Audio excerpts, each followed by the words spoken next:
Assalamualaikum warahmatullahi wabarakatuh. Halo Sobat Sehat Bersama, kembali lagi bersama saya Multi Amanah di podcast Sehat Bersama.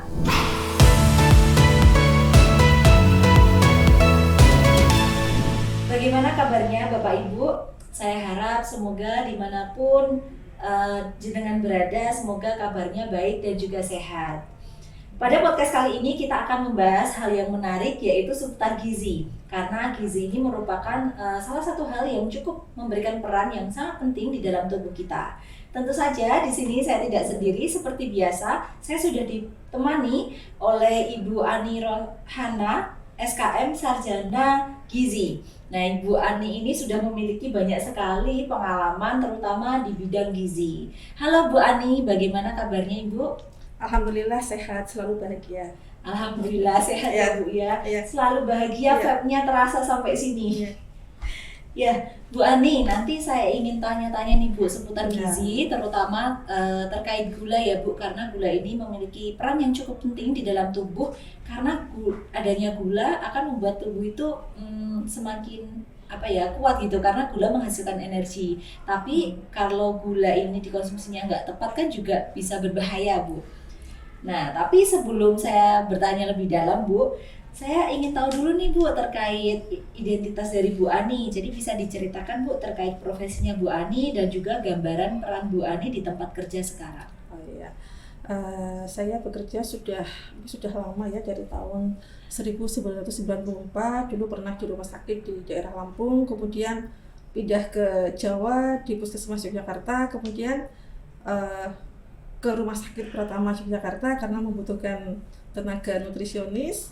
Saya sudah 7 tahun ya di sana, saya sebagai nutrisionis sekaligus sebagai kepala instalasi gizi. Oke, mantap sekali, luar biasa ya pengalamannya. Ya, membicarakan soal gizi ya Bu, terutama gula. Sekarang kan banyak sekali makanan dan juga minuman yang berbagai macam gitu Bu, berbeda dengan zaman dulu ya Bu ya. Sekarang udah ada minuman boba atau minuman-minuman lainnya yang itu mengandung gula yang cukup tinggi Bu. Nah, kira-kira kenapa ya Bu makanan bergula itu makin kesini makin digemari banyak orang? Oh iya, karena gula itu sendiri kan memberikan rasa di indera pengecap itu manis ya. Rasa manis itu adalah salah satu rasa yang banyak disukai oleh semua kalangan, dari anak kecil sampai lansia. Nah, di sini gula itu sendiri adalah merupakan karbohidrat ya. Karbohidrat itu ada 2 macam, karbohidrat kompleks dan karbohidrat sederhana. Nah, gula ini termasuk karbohidrat sederhana. Nah, gula di sini yang perlu di garis bawahi itu bermacam-macam, tidak hanya gula pasir. Di situ gula yang dalam arti di sini yang kita sebut sukrosa itu ada di gula pasir, gula merah, gula batu, itu isinya sama ya. Ya, jadi yang perlu digarisbawahi itu. Kemudian ada gula buah, gula yang ada di buah-buahan kita sebut dengan fruktosa, gula yang ada di madu kita sebut di fruktosa itu juga sejenis gula. Nah, itu kenapa disebut sederhana? Karena begitu masuk ke dalam tubuh itu sudah langsung menjadi glukosa seperti itu. Berbeda dengan yang karbohidrat kompleks, itu ada kayak semacam biji-bijian kayak nasi, kemudian mie, ubi, singkong, kentang, itu adalah karbohidrat kompleks. Jadi untuk menjadi glukosa dia membutuhkan waktu lebih lama, jadi lebih lambat untuk berubah menjadi glukosa seperti itu. Oke, menarik, ternyata gula ada berbagai macam ya Bu. Saya malah baru tahu ada gula buah, gula sayur. Biasanya kalau sayur tidak sebanyak di buah sih, lebih kalau yang berpengaruh itu di buah-buahan. Oke. Fruktosa ya. Seperti saya tuh taunya gini Bu, gula itu bagus karena menghasilkan energi gitu ya. Tapi apa sih Bu bahaya yang sesungguhnya ketika mengonsumsi gula? Dalam jumlah berlebih tentunya di sini ya. Jadi berbahaya mengkonsumsi gula itu tergantung kondisi orang per orang, jadi sifatnya individu.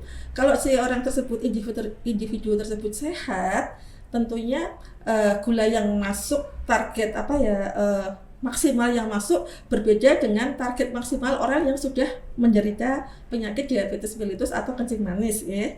Jadi seperti itu. Jadi mengapa kalau dikonsumsi berlebih itu menimbulkan masalah itu karena ada beberapa hal. Jadi di dalam tubuh itu kan ada yang membantu mengganti menyerap glukosa menjadi glikogen atau kita sebut energi atau tenaga. Itu ada organ yang bernama limfa. Yang limfa itu menghasilkan hormon insulin. Nah, hormon insulin itulah yang mengubah glukosa menjadi glikogen atau ya bisa kemudian dimanfaatkan untuk tenaga sehari-hari. Nah, yang terjadi masalahnya ada orang yang organ limfanya itu terganggu sehingga insulin yang dihasilkan pankreas di sini maksudnya. Nah, ada yang pankreasnya terganggu, di sini pankreasnya itu hanya mampu memproduksi sedikit insulin. Sehingga gula yang masuk itu tidak semua bisa diubah menjadi glikogen atau tenaga. Atau ada juga yang menghasilkan pankreasnya itu fungsinya bagus, yang menghasilkan insulin dalam jumlah cukup. Tapi karena ada gangguan metabolisme di dalam tubuh orang tersebut, sehingga terjadi resistensi terhadap insulin, itu juga mengakibatkan gula di dalam darah tinggi seperti itu. Ya. Berarti juga masing-masing setiap orang itu berbeda. Ya? Berbeda. Ya. Nah, kalau mau tahu nih Bu, seberapa takaran gula yang pas untuk tubuh itu bagaimana? Di sini kita jawabnya untuk orang yang normal dulu yang dia tidak ada gangguan metabolisme atau ada penyakit diabetes. Ini orang yang normal misalnya. Itu maksimal dalam satu hari itu kita dibatasi hanya 3 atau paling banyak 4 kali ada penggunaan gula. Itu termasuk untuk minuman, kemudian makanan-makanan manis, itu maksimalnya. Ya. Terkadang yang tidak terasa itu di minuman, karena gula itu tidak menimbulkan segera tidak menimbulkan kenyang. Berbeda kalau kita yang karbohidrat kompleks itu kan menimbulkan kenyang. Tapi kalau gula itu tidak menimbulkan kenyang sehingga orang tidak terasa kalau mengkonsumsi terus-menerus seperti itu. Nah, bagi yang sudah menderita gangguan metabolisme yaitu diabetes mellitus, ini lebih harus diatur lagi, bukannya tidak boleh, harus diatur ya. Jadi artinya orang yang punya penyakit kencing manis itu kan ada dua macam, ada yang terkontrol, ada yang belum mampu mengontrol.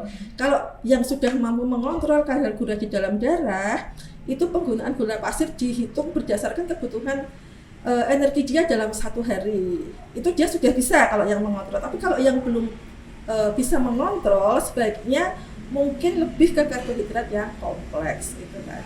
Seandainya kepingin sekali ada gula yang paling banyak itu 1 sendok teh, 1 peres sendok teh ya dalam satu hari. Itu paling banyak ya. Itu belum termasuk kalau ternyata di luar yang dia pakai gula aja tuh 1 sendok teh itu dia sudah ada konsumsi makanan manis, sebaiknya minumnya yang tanpa gula. Harus jaga rasa yang manis loh. Ya, jadi diatur. Tapi kalau hari ini dia tidak ada makan makanan yang mengandung gula, mungkin seandainya kepengin minum yang manis, mungkin paling banyak dalam satu hari, bukan 1 kali minumnya, dalam satu hari itu 1 peres sendok teh gula pasir. Jadi artinya dikonsumsi dalam jumlah yang sangat terbatas. Berarti harus dikontrol ya batasannya. Berarti butuh motivasi yang tinggi memang di sini. Jadi biasanya kita kalau ke edukasi ke pasien kita kita tingkatkan motivasinya dulu. Untuk mengontrol. Supaya dia ketika itu kan ada perubahan perilaku. Nah, perubahan perilaku itu kan bukan sesuatu yang serta-merta langsung terjadi. Dia butuh proses. Nah, itu biasanya kita ini kawalnya step by step kayak gitu. Kalau gitu gimana Bu caranya supaya bisa memilih makanan yang aman untuk diet gula? Diet gula. Diet kencing manis itu atau diet gula itu tujuannya yang pertama adalah mengontrol kadar gula darah mendekati normal. Yang kedua, mengontrol kadar lemak darah. Kemudian untuk mencegah terjadinya komplikasi, terus yang keempat untuk supaya tetap bugar yaitu dengan berolahraga kan tujuannya. Nah, ternyata di sini kalau untuk penderita DM yang dikontrol tidak hanya gula tapi juga lemak. Lemak darah. Bukannya kita tidak boleh mengkonsumsi lemak, boleh. Jadi lemak yang disarankan adalah lemak yang tidak jenuh. Contohnya lemak-lemak yang jenuh itu mungkin yang paling mudah ya, minyak yang sudah dipakai menggoreng berkali-kali itu masuk kategori lemak jenuh. Kemudian makanan-makanan yang mengandung lemak tinggi, mungkin makanan-makanan siap saji seperti itu juga lemaknya tinggi. Jadi artinya bukannya tidak boleh. Jadi kalau kepingin sekali ya mungkin bisa diatur seminggu sekali seperti itu ya. Jadi kita mesti bisa mengkonsumsi, ya. Tapi sangat dibatasi. Dibatasi ya Bu ya. Memangnya gambaran proses gula dalam metabolisme sehingga bisa menyebabkan diabetes itu kayak gimana sih Bu? Ya itu tadi, misalkan nih saya makan makanan yang karbohidrat sederhana tinggi, mungkin saya minum manis, roti yang saya makan juga manis gitu ya. Nah ketika gula itu masuk ke dalam tubuh, itu kan diubah menjadi glukosa.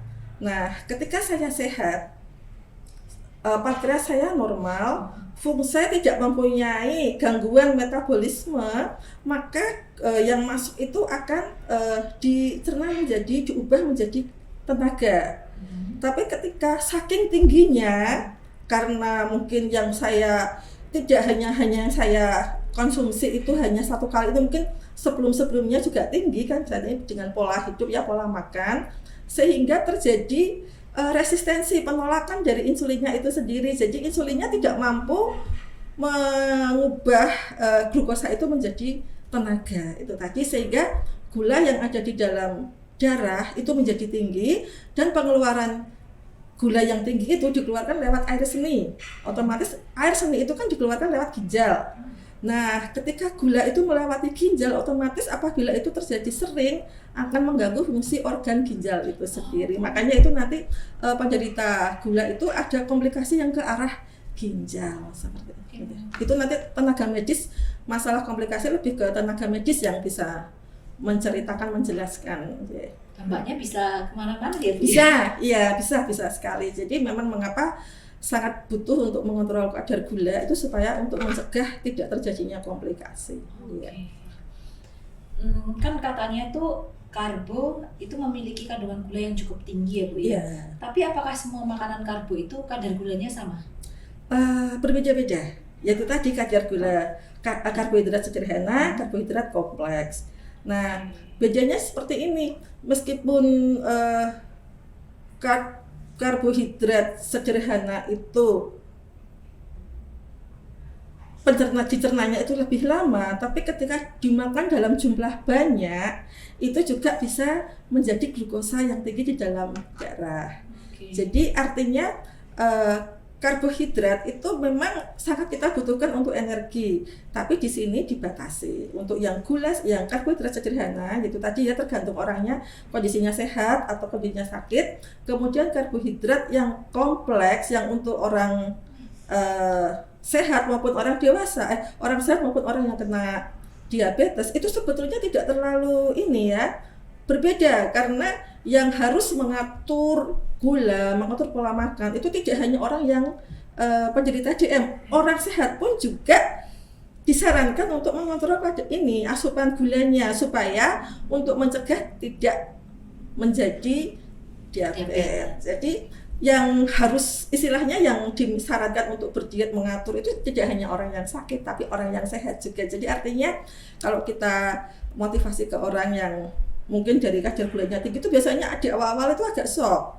Kasus-kasus pasien-pasien saya itu agak shock biasanya tahu kadar gulanya tinggi. Saya sampaikan di sini sebetulnya kalau untuk pengaturan makan untuk penderita DM sama orang sehat itu tidak jauh berbeda. Karena kami pun yang sehat juga harus tetap mengatur. Jadi artinya seperti jadi di sini pasiennya tidak sendiri, kami pun juga sama. Kami juga harus tetap mengontrol, kita harus mengatur. Jadi ketika penderita DM itu bisa mengatur, dia seperti orang sehat yang lain normal, tidak masalah, aktivitas apapun sama. Ya, jadi artinya itu tadi yang kita sampaikan itu tuh bisa dikontrol. Ya, kita motivasi bisa, sangat bisa. Dan Anda ketika bisa mengontrol, Anda bukan penderita, Anda sama dengan kami.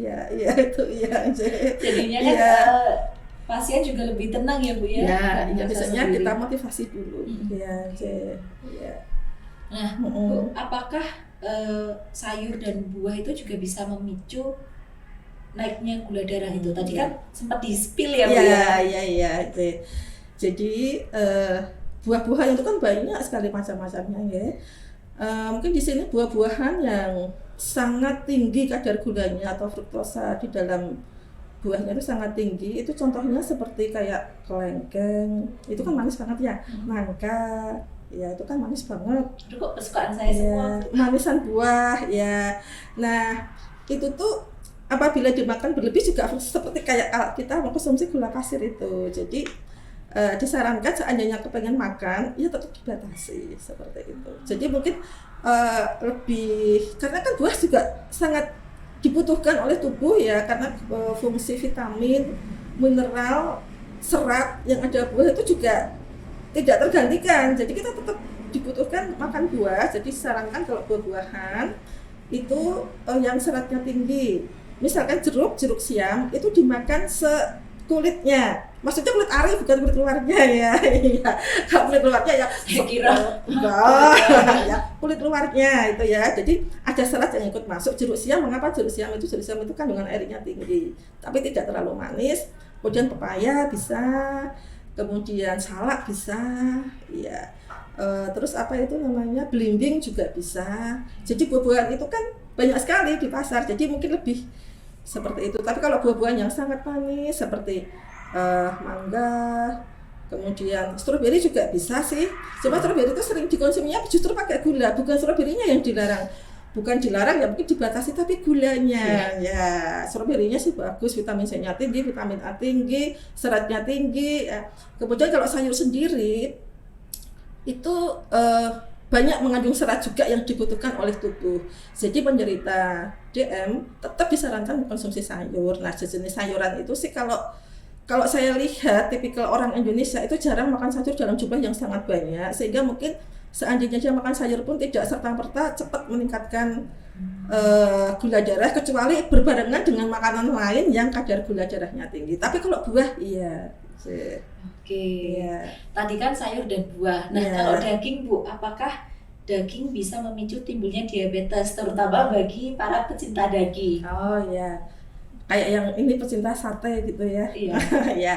Jadi kalau gula itu adalah sumber karbohidrat, kalau daging adalah ini sumber protein, sekaligus sumber lemak. Ya. Jadi itu juga sangat dibutuhkan oleh tubuh. Nah, apakah berpengaruh? Pengaruhnya itu apabila daging itu dikonsumsi lemaknya gaji itu. Ya, itu baru nanti mempunyai efek. Itu kan untuk tujuan orang mengatur kadar gula pengatur diet untuk diabetes kan mengatur kadar lemak darah juga. Nah, itu juga lemak yang ada di bahan makanan juga diatur. Bukannya tidak boleh, tapi tetap diatur. Jadi kalau mau makan daging, disarankannya yang daging itu yang apa ya, dagingnya murni dagingnya. Murni dagingnya, ya itu. Diharapkan mengapa? Karena lemak itu nanti kan berhubungan juga dengan metabolisme tubuh yang lain seperti gula. Kalau banyak itu kan juga memicu ini peningkatan berat badan. Ya, padahal orang DM itu disarankan mengontrol berat badan juga supaya mendekati normal itu tadi. Ya. Berarti aman yang suka daging, yang penting nggak sama lemak. Nggak ya sama lemak. Iya. Iya.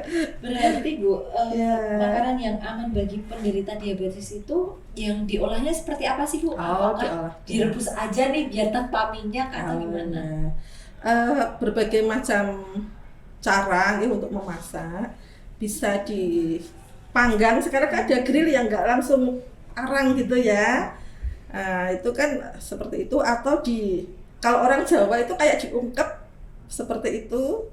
Oh iya. Jadi direndam di bumbu itu, terus dimasak dengan api kecil sampai bumbunya terserap. Kalau seandainya menggunakan minyak bisa ditumis seperti itu, bisa pakai sedikit minyak. Iya. Bisa. Jadi pasti banyak aneka macam cara memasak, bisa dipepes, enak juga kan? Iya. Iya. Iya. Oke. Bagaimana porsi makan yang baik untuk penderita diabetes, Bu? Porsi makannya ya. Kalau kita berbicara tentang porsi makan, kebutuhan gizi yang dia butuhkan itu sangat individu sekali. Tapi kalau secara umum disarankan di sini tepat 3J, yaitu 3J, yaitu tepat jumlah bahan makanannya, tepat jenis bahan makanan yang dipilih, juga tepat jam waktu makannya. Di sini disarankan agar gula darah itu terkontrol, itu justru waktu makan teratur. Ya, di sini kan kita kalau orang Indonesia itu kan terbiasa makan pokok, makanan utama kan 3 kali dalam sehari. Misalkan nih makan pagi antara jam 6 sampai jam 8 atau jam 9 gitu. Nah, itu sarapan pagi. Kemudian 3 jam setelah kita makan, itu kadar gula darah mulai turun.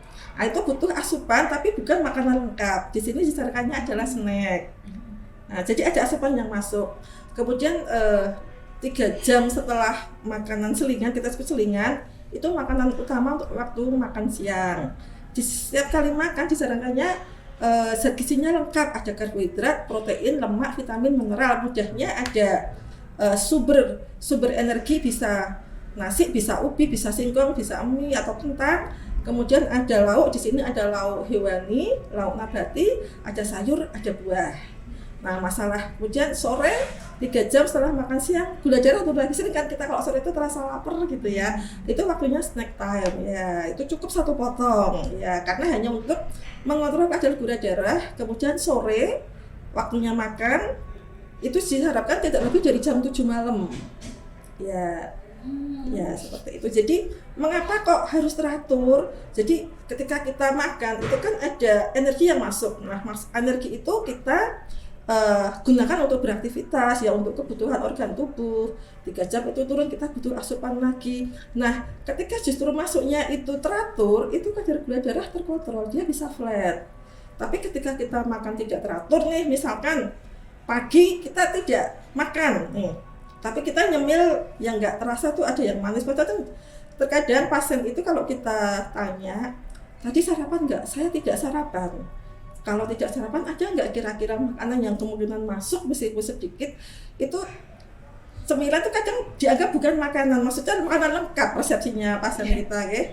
Oh, saya itu tadi nyemil ini puding 1, kemudian nyemil roti 1, itu belum dianggap sarapan karena belum makan nasi itu tadi kan. Nah, itu kemudian tapi itu tidak bikin kenyang ternyata kalau snack-snack seperti itu. Nah, begitu makan mendekati waktu siang, karena sangat terasa lapar, otomatis dia makannya jauh lebih banyak. Nah, ketika makan banyak inilah, maka akan salah satu dampaknya ada penumpukan energi atau glukosa di dalam tubuh itu yang tidak semuanya langsung, yang sangat langsung, tiba-tiba langsung tinggi. Awalnya rendah, langsung tinggi. Nah, seperti itu. Jadi ketika tinggi itulah mulai ini terjadi ada gangguan itu tadi, apabila pankreasnya itu hanya mampu memproduksi insulin sedikit atau ada insulinnya, tapi karena adanya resistensi tidak mampu mencerna, bekerja sebaik mungkin. Nah, itu tadi terjadi peningkatan kadar gula darah yang akhirnya itu tadi tinggi gula di dalam darahnya. Jadi seperti itu, disarankannya justru teratur makanya. Porsinya kecil tapi sering lah, istilahnya seperti itu. Ya, sesuai dengan, jadi kalau biasanya kita anggap dalam 1 hari kebutuhannya itu 100% ya. Dari pagi sampai malam. Nah, kita bagi paginya itu yang makan pagi itu 20% dari total kebutuhannya. Kemudian yang untuk snack cukup 10%-nya. Kemudian yang siang bisa 35 atau 30% dari total persentase itu tadi. Snack lagi 10%, makan sore 30%. Jadi mengapa seperti itu? Jadi supaya ini ketika tiba-tiba, jadi ketika masuk makanan yang masuk nggak langsung tinggi. Nah, ketika turun, ada snack masuk, itu akhirnya flat lagi. Nah, 3 jam setelah makan snack kan turun lagi nih gula darah. Nah, ketika makan siang, itu akan flat lagi. Jadi seperti itu sih. Jadi tujuannya mengapa teratur itu dulu. Harus teratur ya, Bu. Ya. Ketepatan jumlah waktu makannya. Sama jenis bahan makanan yang dipilih. Nah, ngomongin soal waktu nih, Bu. Ya. Biasanya kan ada ya orang yang habis makan tiduran. Oh iya. Nah, itu apakah berbahaya, Bu? Jadi tiduran itu posisinya telentang ya. Tiduran Telentang kan. Jadi ketika kita makan itu kan melewati organ pencernaan. Organ pencernaan itu dimulai dari mulut, ya. Kemudian masuk ke kerongkongan. Kerongkongan kan sifatnya menurun nih dari atas ke bawah. Kemudian masuk ke lambung. Nah, ketika di lambung itu kan dicerna. Istilahnya dibuat kayak bubur gitu, dihancurkan makanan di dalam lambung itu, kemudian diserap oleh usus. Usus itu kan fungsinya di bawahnya lambung. Nah, ketika posisi kita duduk atau berdiri itu otomatis fungsi organ pencernaan itu maupun cara kerjanya itu kan lebih maksimal. Nah, ketika kita tertidur telentang, berarti kan di sini yang harusnya turun itu ternyata tidak bisa langsung turun. Dia harus lama banget bisa turun karena posisi kita telentang. Seperti mudahnya ini cara kita kalau penjelasan ke pasien mudahnya. Jadi habis makan itu kan organ pencernaan bekerja keras itu. Iya, sangat bekerja keras. Jadi supaya bisa dicerna dengan baik, kita disarankan memang posisinya duduk atau bisa jalan pelan-pelan seperti itu. Jadi ada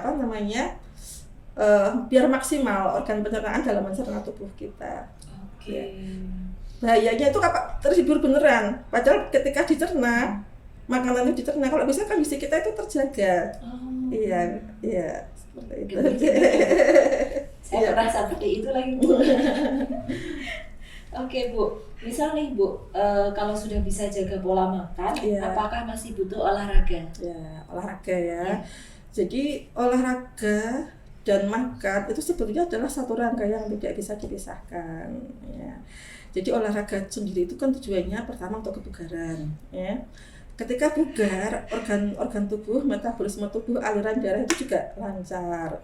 Nah, ketika olahraga otomatis kan ada energi yang dibakar. Nah, ketika ada energi yang dibakar itu bisa mengontrol berat badan. Seperti itu. Kemudian ketika sistem peredaran darah itu lancar, maka itu sangat membantu ini tadi metabolisme makanan di dalam tubuh. Jadi sangat sebetulnya satu kesatuan. Olahraganya itu yang apa? Yaitu tiap orang berbeda-beda tergantung kondisi. Tiap orang kan kondisinya masing-masing ya. Jadi sangat butuhkan olahraga. Kalau untuk penderita diabetes sendiri ada nggak Bu jenis olahraga tertentu? Penderita diabetes mungkin ada yang penderita ringan, ada yang penderita sedang, ada yang penderita berat. Kalau penderita ringan, dia status gizinya masih baik, tidak kegemukan, itu mungkin dia bisa dan tidak ada masalah dengan persendian, itu bisa jalan, bisa senam, tapi senamnya yang nggak terlalu yang memforsir tenaga ya, yang bisa mengukur tubuhnya sendiri. Nah, kemudian apabila penderita diabetesnya itu juga menderita kegemukan, otomatis olahraga yang disarankan adalah olahraga yang tidak langsung menopang berat badannya.